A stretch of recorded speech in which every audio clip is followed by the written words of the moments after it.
The great chamber hummed with the voices of 12 different alien species.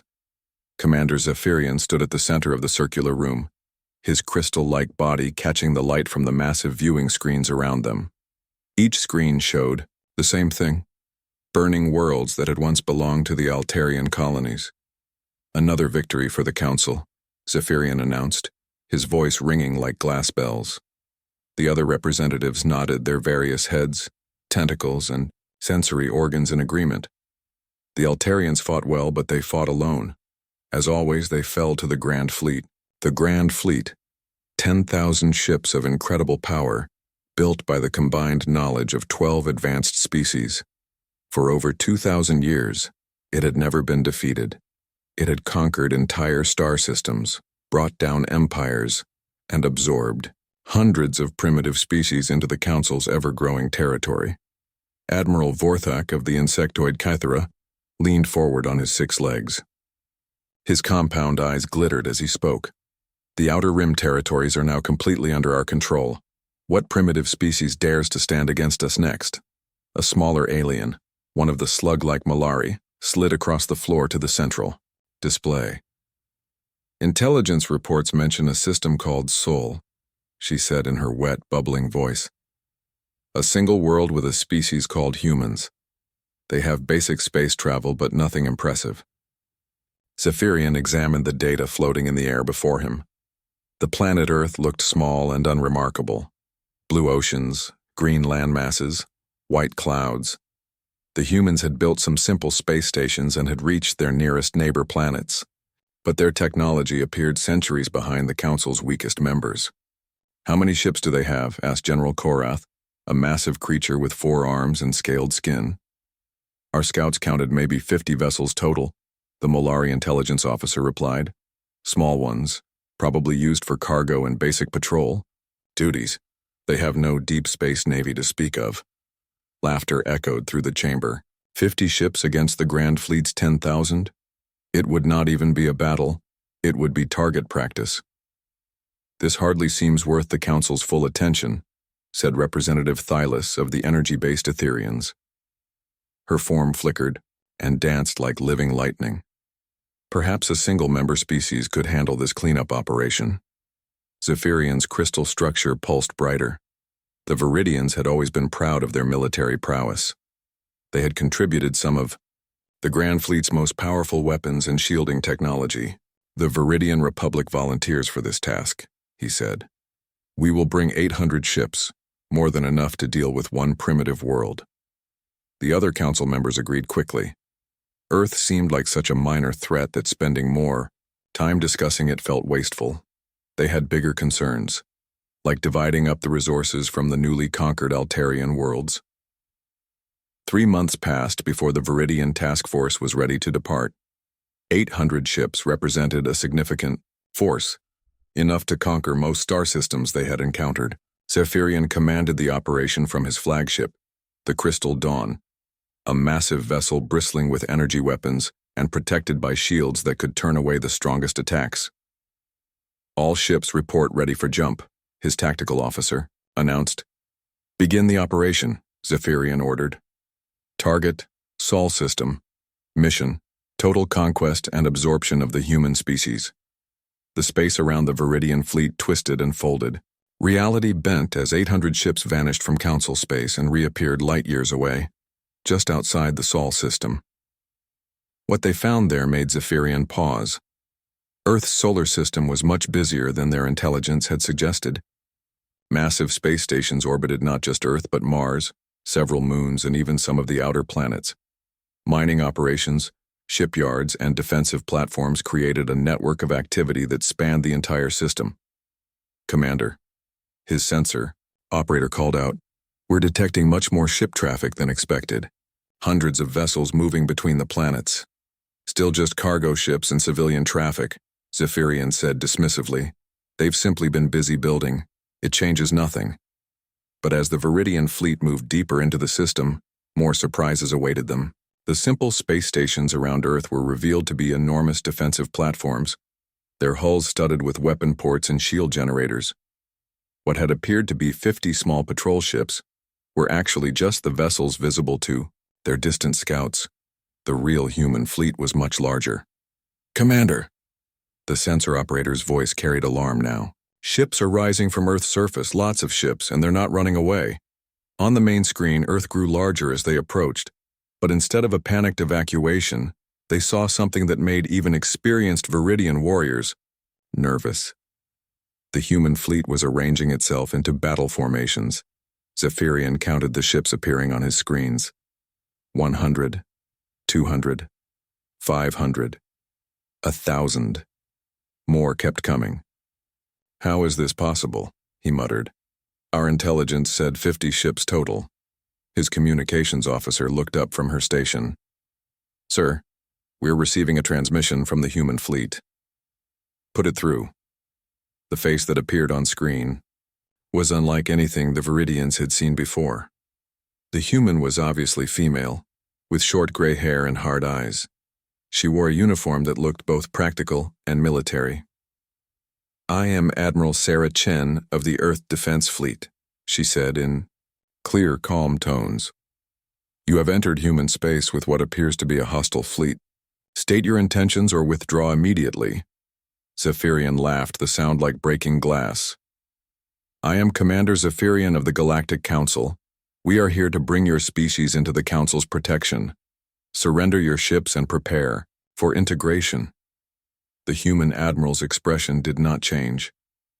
That's not going to happen, Commander. You have 30 minutes to withdraw from our system. You dare threaten us? Zephyrian's crystal body flared brighter with anger. You have, perhaps 2,000 ships. We are Viridians of the Galactic Council. Our technology is centuries ahead of yours. 29 minutes, Admiral Chen replied calmly, then cut the transmission. Around the Viridian flagship, space continued to fill with human vessels. They came from all directions, from Earth, from Mars, from the asteroid belt, from stations, hidden throughout the system. Their formation was precise, professional, and completely surrounding the Viridian fleet.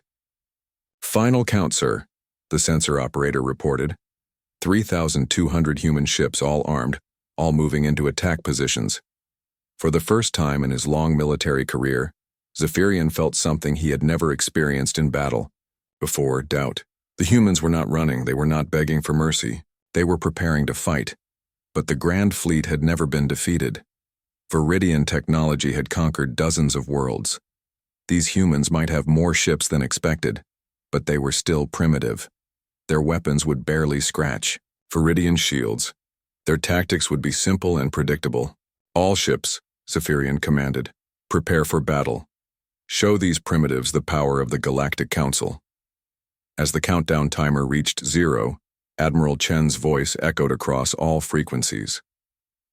So be it. All human ships, weapons free. Defend Earth. What happened next would change everything the galaxy thought it knew about humanity. The battle began with silence. For 3 seconds, space around Earth seemed frozen. 800 Viridian ships faced over 3,000 human vessels in formations neither species had seen before. Then the humans opened fire.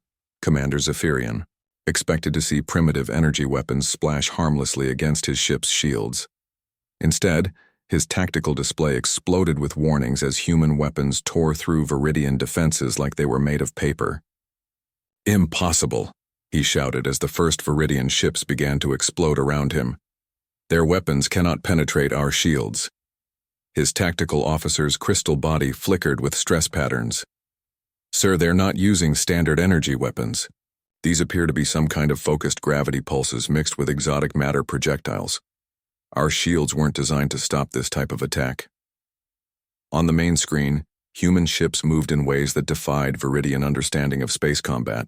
Instead of the slow, predictable formations most species used, the human fleet flowed like water, ships working together in small groups that struck fast and disappeared before the Viridians could respond.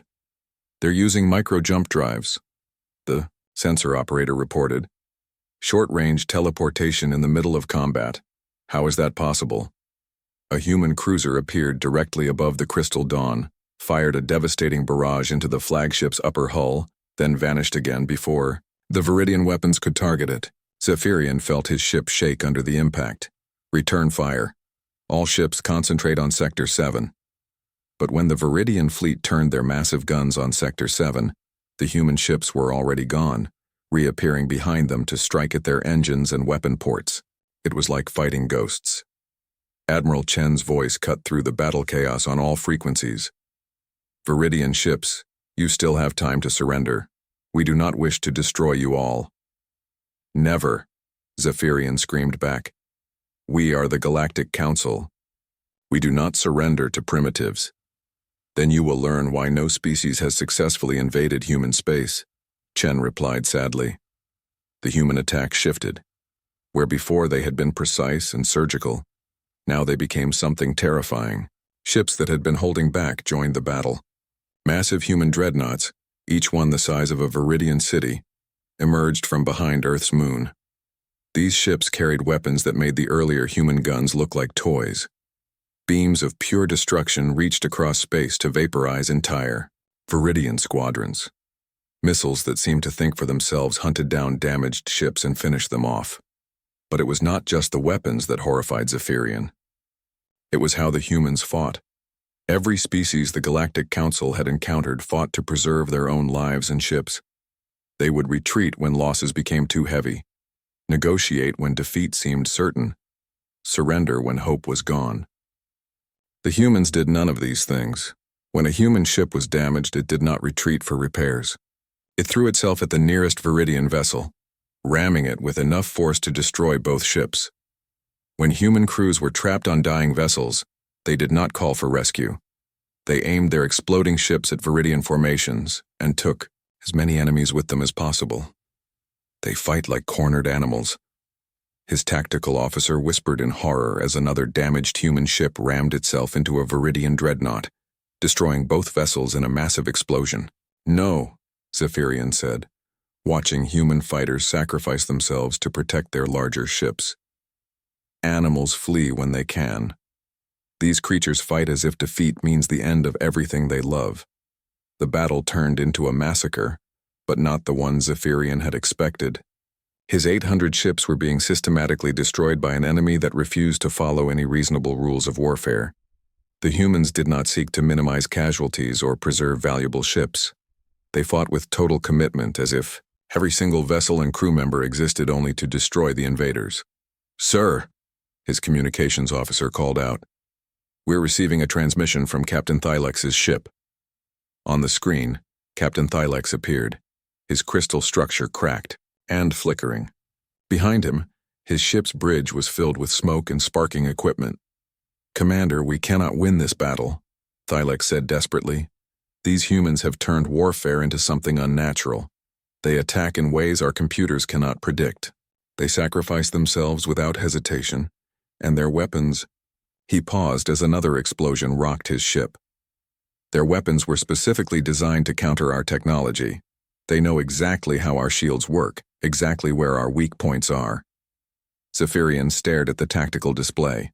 Of his original 800 ships, fewer than 200 remained functional. The humans had lost ships too, but they seemed to have an endless supply of replacements. Every time the Viridians destroyed a human vessel, 2 more appeared to take its place. "How could our intelligence be so wrong?" he muttered. His sensor operator looked up from her station, her crystal body dim with exhaustion and fear. "Sir, I'm detecting massive ship movements from the outer system. It looks like more human fleets are arriving." "That's impossible. This is their entire military." "No, sir. These are different ship designs. Larger, more heavily armed. It appears the ships we've been fighting were just Earth's local defense force." On the screen, Admiral Chen's face appeared again. This time, she looked tired and sad. "Commander Zephyrian, I'm going to offer you one final chance to surrender. You came here expecting to find a primitive species with a few dozen patrol boats. Instead, you found a civilization that has been preparing for galactic contact for over 300 years. This battle is already over. Around the remaining Viridian ships, space filled with new human vessels. These were clearly different from the defense fleet, bigger, more aggressive-looking, with weapon arrays that made the earlier human guns look small. These are our real warships," Admiral Chen continued. The ships you've been fighting were just our system defense force. Fast, lightly armed vessels designed to hold off attackers until our main fleet could arrive. That main fleet is here now." Zephyrian looked at his tactical display and felt something break inside his crystal structure. The new human fleet numbered in the thousands. Each ship was larger than his flagship. Together, they represented more firepower than some entire council member species possessed. "We surrender," he whispered. "Sir?" his tactical officer asked. "We surrender," Zephyrian shouted into his communicator. "All remaining Viridian ships cease fire and surrender immediately." Admiral Chen nodded sadly. "Lower your shields and prepare to be escorted out of the system. You will be given enough supplies to reach Council space. When you arrive, tell them exactly what happened here." As the surviving Viridian ships powered down their weapons, Zephyrian stared at Earth growing smaller on his screen. How had the Council's intelligence been so catastrophically wrong? This was not a primitive world with a handful of patrol boats. This was a military power that had been hiding its true strength. "Commander," his communications officer said quietly, "what do we tell the Council?" Zephyrian thought about the battle he had just witnessed. The humans had not just defeated his fleet, they had destroyed it while barely using their real military power. They had weapons designed specifically to counter Council technology. They had tactics no Council species had ever seen, and they fought with a determination that bordered on insanity. "We tell them the truth," he said finally. "We tell them that humanity is not what we thought. We tell them that we may have just awakened something that will change the galaxy forever." As the Crystal Dawn limped away from Earth, carrying news of the worst military defeat in Council history, Admiral Chen watched from her flagship's bridge. "Ma'am," her tactical officer said, "should we pursue them?" "No," Chen replied, looking at the stars beyond Earth's solar system. "Let them go. They have a message to deliver, and we have preparations to make." The emergency session of the Galactic Council had been going for 6 hours. Commander Zephyrian stood in the center of the chamber, his crystal body dim and cracked from the stress of defeat. Around him, the representatives of 12 species argued in voices that ranged from whispers to roars. 800 ships, Admiral Vorthak of the Cathera repeated for the 10th time. His compound eyes reflected the light from the holographic displays showing the battle damage. 800 of our finest vessels, destroyed by primitives with basic technology. "They are not primitives," Zephyrian said quietly. "Whatever our intelligence told us, it was completely wrong. The humans have military technology that matches or exceeds our own in many areas." Representative Thylus flickered with angry energy. "How is that possible? Our scouts observed their system for months. They reported minimal space activity and primitive technology." "Their scouts were only seeing what the humans wanted them to see," Zephyrian replied. "The ships we thought were their entire fleet were just patrol vessels. Their real military was hidden until we attacked." General Karath slammed one of his 4 fists on the table. "Hidden how? You cannot hide thousands of ships." "They can," Zephyrian said, remembering the battle. "They use technology we did not know existed. Ships that can appear and disappear during combat. Weapons specifically designed to penetrate our shields. And they fight like..." He paused, searching for word. "They fight like death means nothing to them." The chamber fell silent. In 2,000 years of conquest, the Council had never encountered a species that fought without regard for casualties. Every intelligent race they had met valued the lives of their soldiers and would surrender rather than see them all destroyed. "Sir," a younger Viridian officer said from beside Zephyrian, "we should tell them about the other fleets." All eyes turned to the commander. "What other fleets?" demanded Thylus. "As we were retreating, our sensors detected massive ship movements throughout human space. What we fought at Earth was just their local defense force. Intelligence now suggests they have much larger fleets positioned throughout their territory." "Their territory?" Admiral Vorthak's mandibles clicked nervously. "We were told they had one world." That information was also incorrect. Zephyrian activated a holographic display showing star charts. During our retreat, we detected human signals from at least 30 different star systems. They are not a single-world species. They control a significant portion of space. The chamber erupted in shocked voices. Council intelligence had failed on every level. Instead of finding a primitive world to easily conquer, they had discovered a hidden military power that had been watching them for months, maybe years. How could we not know about this? Representative Molari slid closer to the display, her slug-like body leaving a trail of slime. Our scout networks cover thousands of star systems because they did not want us to know, Zephyrian said grimly. Everything we learned about humanity came from observing one system, Earth. We never scouted deeper into their space. We assumed they were limited to a single world because that is what they wanted us to think. General Korath stood, his massive, frame-casting shadows across the chamber. It does not matter how large their territory is or how many ships they have. The Grand Fleet has 10,000 vessels representing the combined military might of 12 advanced species. No single race can stand against us when we are united. Can they? Asked Thylus, her energy form pulsing with uncertainty. This human fleet destroyed 800 Viridian ships while suffering minimal losses. Their technology appears to be specifically designed to counter ours. That is impossible, Admiral Vorthak insisted. How could a species we just discovered have weapons designed to fight us? The answer came from an unexpected source. Intelligence Coordinator Nethys, a spider-like creature from the Arachnos Collective, skittered into the chamber carrying data, crystals in her multiple arms. Council members, she said in her clicking voice, we have completed our analysis of the battle data from the Sol system. The results are disturbing. The chamber's main display lit up with tactical information from the battle. Ship movements, weapon signatures, and communication intercepts filled the air above them. The humans were not responding to our attack, Nethys continued. They were prepared for it. Their ship deployments, their weapon choices, their tactical formations. Everything suggests they knew exactly what type of force we would send and how we would use it. Explain, demanded General Korath.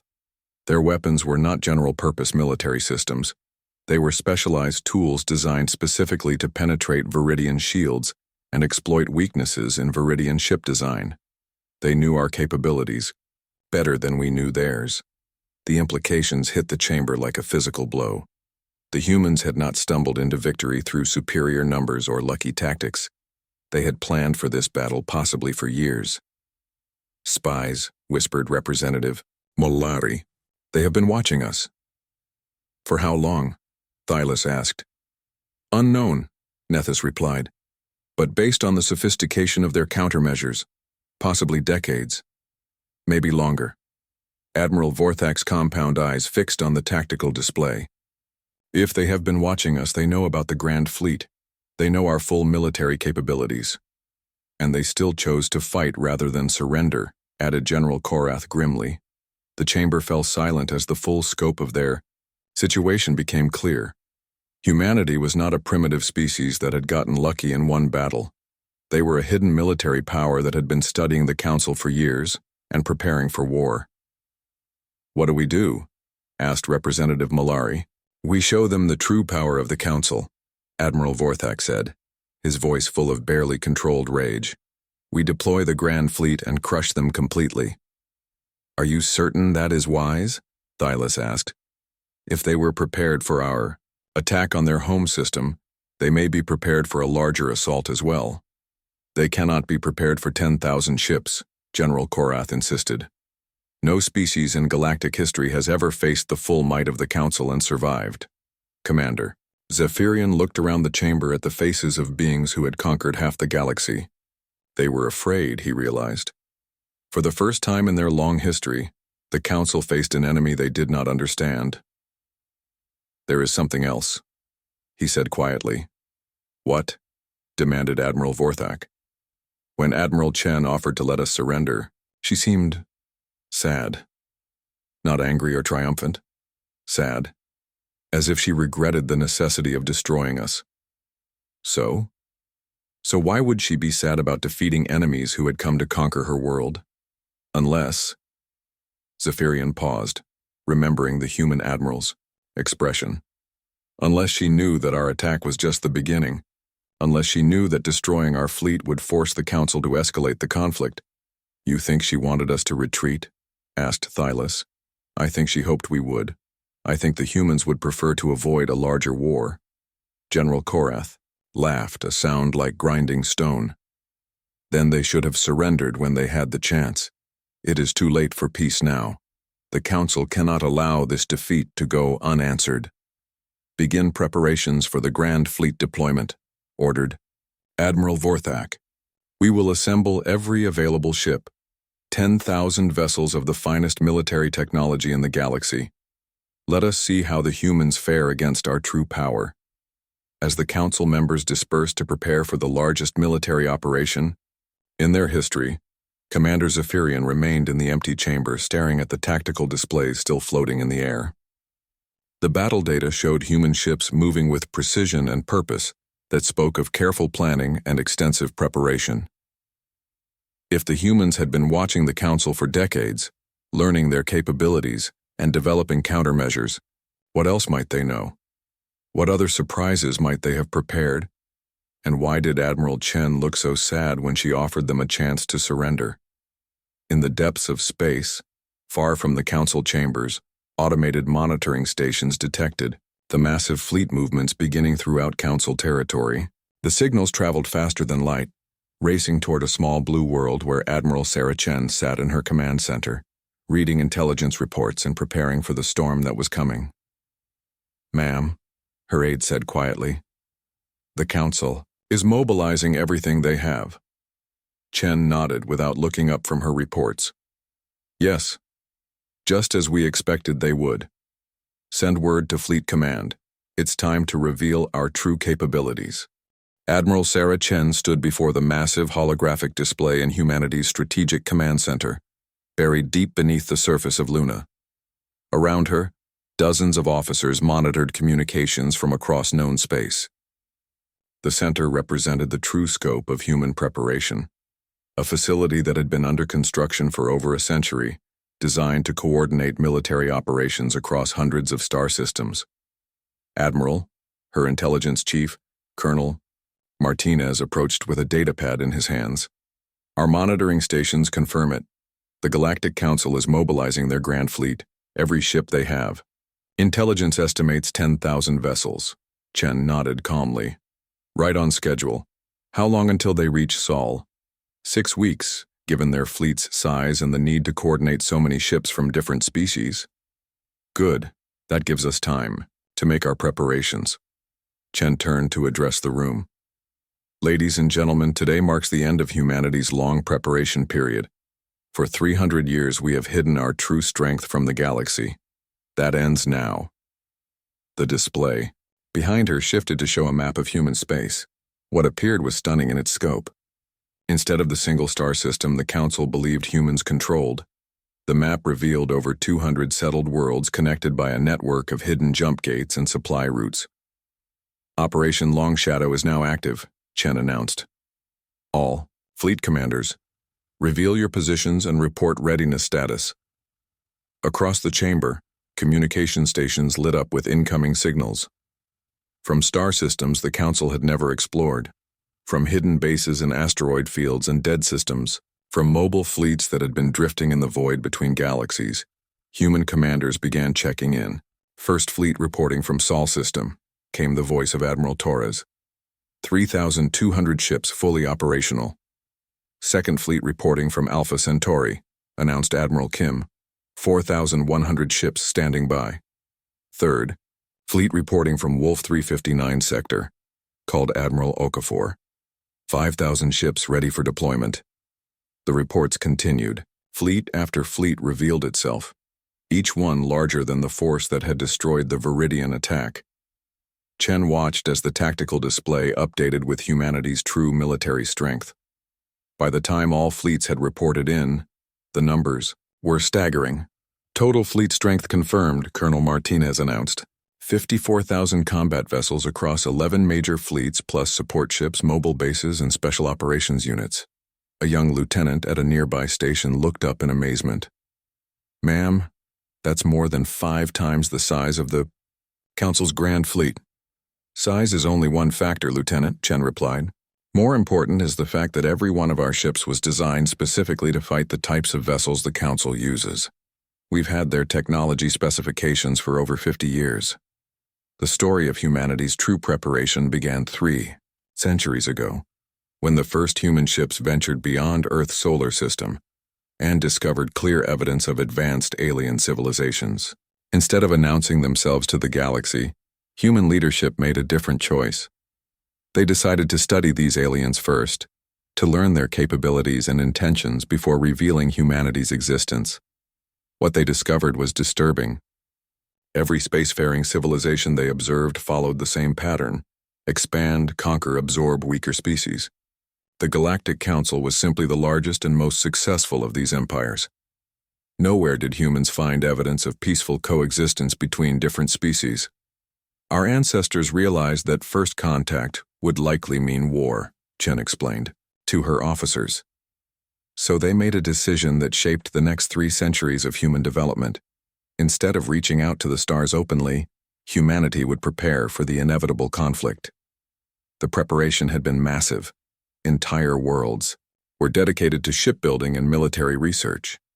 Hidden colonies were established in systems the Council had never explored. Human scientists studied captured alien technology and developed weapons specifically designed to counter Council defenses. Most importantly, humanity had infiltrated the Council's communication networks decades ago. They knew about Council military, doctrine, ship specifications, and strategic planning.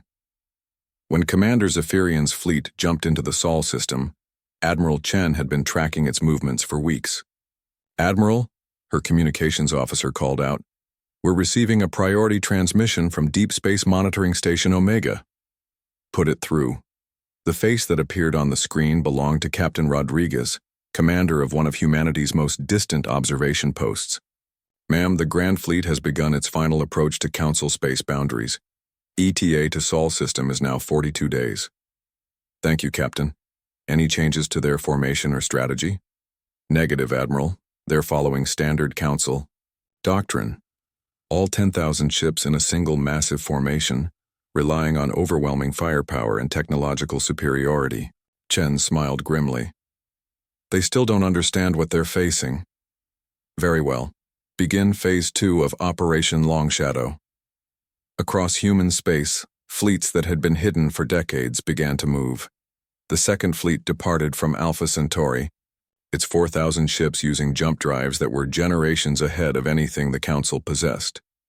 The third fleet emerged from the Wolf 359 sector, their vessels equipped with weapons that had been tested against captured Council technology for over 30 years. But the most significant movement came from outside the galaxy itself. The 10th and 11th fleets had been positioned in the void between galaxies for over a decade, waiting for this moment. These were humanity's most advanced fleets, equipped with weapons and defenses that represented the pinnacle of 3 centuries of military development. "All fleets report ready for convergence on Sol system," Colonel Martinez announced. "Total strength, 54,000 ships." "Ma'am?" the young lieutenant asked. "Why are we bringing so many ships to defend one system? Even if the Council has 10,000 vessels, our local defenses should be sufficient." Chen turned to look at the tactical display showing the approaching Council fleet. "Because we're not just defending Sol, Lieutenant. We're ending a war before it begins. When the Council arrives, they need to understand that humanity is not just another species to be conquered. We are a military power that has been preparing for this conflict since before most of their current leaders were born." The lieutenant looked confused. "But wouldn't it be better to negotiate? To show them we're peaceful?" "The Council has conquered over 300 species in the last 2,000 years, Chen replied. "They don't negotiate with races they consider inferior. The only language they understand is overwhelming force." "So we're going to destroy their Grand Fleet?" Chen considered the question carefully. "If necessary, but I hope we won't have to. The goal is to make them understand that attacking humanity would be catastrophic for both sides. Sometimes the threat of destruction is more effective than destruction itself."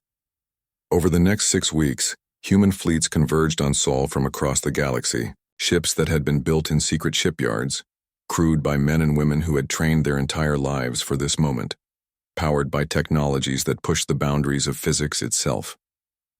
The First Fleet, which the Council had fought at Earth, was humanity's smallest and oldest fleet. It had been designed for system defense and quick response. The fleets now arriving represented humanity's true military might. Vessels designed for interstellar warfare, equipped with weapons that could destroy planets and shields that could withstand the power of stars. Admiral, Colonel Martinez said as the final fleets took their positions. All units report ready. Total deployment, 54,312 combat vessels, plus support ships. We have more firepower concentrated in this system than has ever existed in galactic history. Chen nodded, looking out at the stars where the Council's Grand Fleet would soon appear. Signal all fleet commanders. When the Council arrives, they are to hold position and await orders. No one fires unless fired upon first. We want them to see what they're facing before they make their choice. And if they choose to fight anyway, then they will learn why no species has ever successfully conquered humanity, Chen replied, and why none ever will. In the depths of space, automated sensors detected the approach of 10,000 alien ships, moving in the largest military formation the galaxy had ever seen. But waiting for them in Sol system was something larger still, the combined might of a species that had spent 3 centuries preparing for war and had no intention of losing it. The greatest battle in galactic history was about to begin. The Grand Fleet of the Galactic Council emerged from hyperspace at the edge of the Sol system like a metallic storm cloud. 10,000 ships representing 12 different species, their combined mass large enough to blot out stars. Admiral Vorthak stood on the bridge of his flagship, the Inevitable Victory, watching the tactical displays show humanity's small blue world growing larger ahead of them. Maintain formation, he ordered through the fleet-wide communication network. All ships, prepare for planetary bombardment. Today we show the galaxy that no species can defy the Council and survive. But as the Grand Fleet moved deeper into the system, something began to appear on their sensors that made even veteran Council officers pause in confusion. Admiral, his sensor operator called out, mandibles clicking nervously. I'm detecting massive energy signatures throughout the system, much larger than what we encountered during the first battle. Explain. Sir, there appear to be many more human ships than we expected. The main display shifted to show the tactical situation. Around Earth, the 3,000 ships of the Human Defense Fleet waited in formation, just as Admiral Vorthak had anticipated. But beyond them, in the outer system, space itself seemed to shimmer and bend as more ships began to appear. Cloaking. Devices, General Korath muttered from his position at the tactical station. They've been hiding additional ships. More vessels materialized from what had appeared to be empty space. Sleek human warships that dwarfed anything the Council had seen before, their hulls bristling with weapon arrays that looked alien even to the technologically advanced Council species. Count them, Admiral Vorthak ordered. The numbers grew steadily as more ships revealed themselves. 5,000, 10,000, 20,000. The sensor operator's voice grew quieter with each update until he was barely whispering. Admiral, I count 54,000 human vessels, all armed, all moving into battle positions. The bridge fell silent. In the 2,000-year history of the Galactic Council, no species had ever fielded a fleet of such size. Even the Council's own Grand Fleet, representing the combined military might of 12 advanced civilizations, was outnumbered more than 5 to 1. This is impossible, General Korath said, his 4 arms gripping his command chair. Where? Did they get so many ships? Admiral Vorthak stared at the tactical display, trying to understand what he was seeing. The human ships were not just numerous, they were clearly more advanced than anything in the Council's fleet. Their designs were sleek and purposeful, their energy signatures off the charts, their formations precise beyond anything the Council had achieved. Sir, his communications officer announced, We're receiving a transmission from the human fleet. Put it through. Admiral Sarah Chen appeared on the main screen. But this time she was not alone. Behind her stood dozens of other human officers, representing what was clearly a massive command structure. Her expression was calm, but her eyes held a weight that Admiral Vorthak had never seen before. Admiral Vorthak, she said, somehow knowing his name without introduction. I am Admiral Sarah Chen, Supreme Commander of Human Space Forces. I want to speak with you before this goes any further. You know my name. We know a great deal about the Galactic Council, Admiral. We've been watching you for a very long time. Around Admiral Vorthak, his bridge crew worked frantically to analyze the human fleet deployment. The reports they whispered to each other painted an increasingly impossible picture. Their shields are operating at power levels we've never recorded, one officer said. Their weapon arrays appear to be using technology we don't recognize.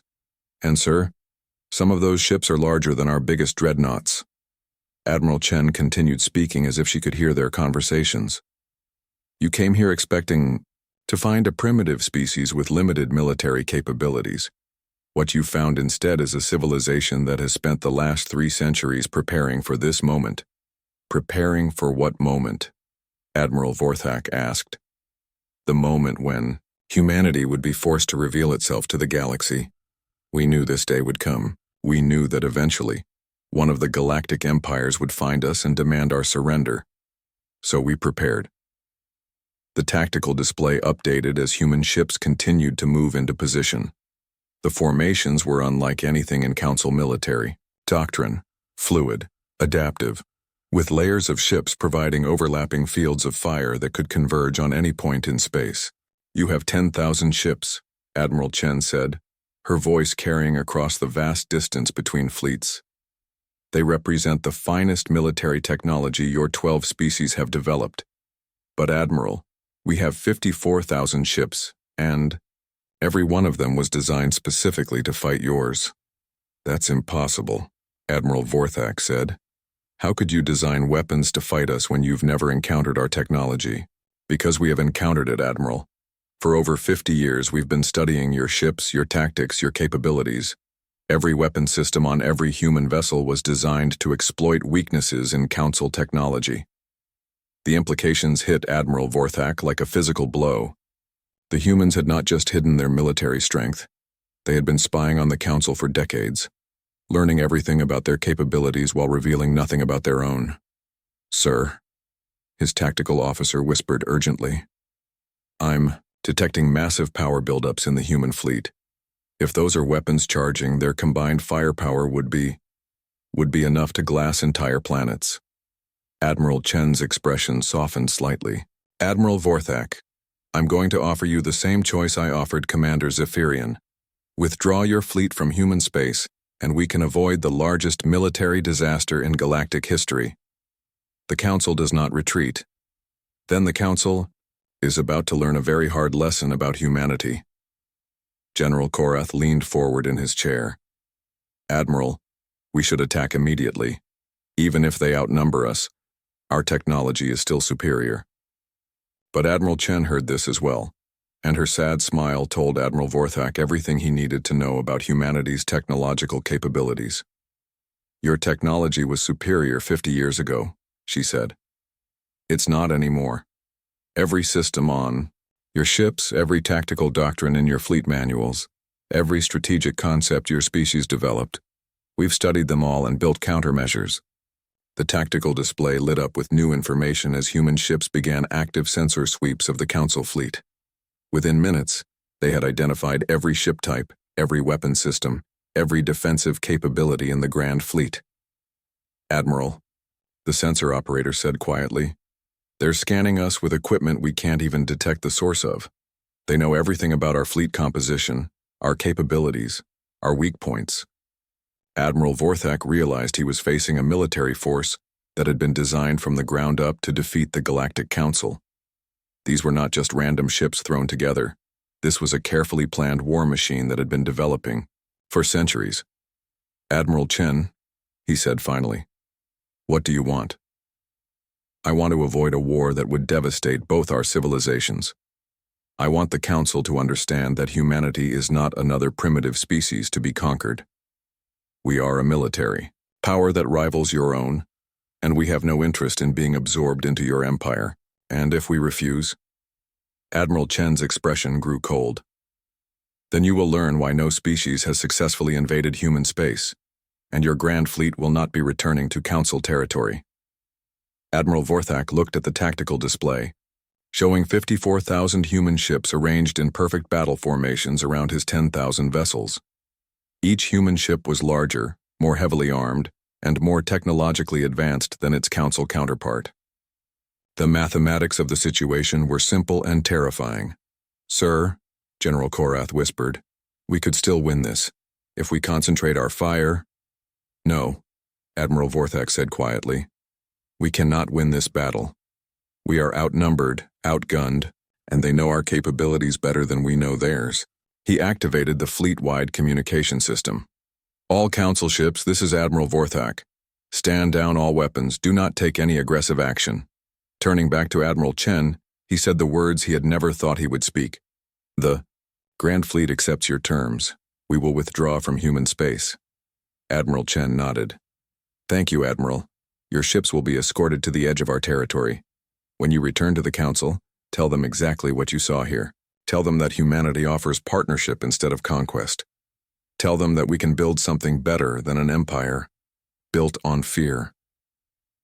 As the Grand Fleet began its long retreat from Sol system, escorted by human ships that could have destroyed them all, Admiral Vorthak realized that the galaxy had changed forever. The age of Council dominance was over. A new power had revealed itself, one that fought not to conquer, but to protect, not to absorb, but to coexist. Admiral Chen's final transmission followed them as they left human space. "The galaxy is large enough for all of us, Admiral. Perhaps it's time we learn to share it." In the weeks that followed, news of the Grand Fleet's bloodless defeat spread across Council space. Species that had lived under Council rule for centuries began to question whether their overlords were as invincible as they claimed. Some began to send secret communications toward human space,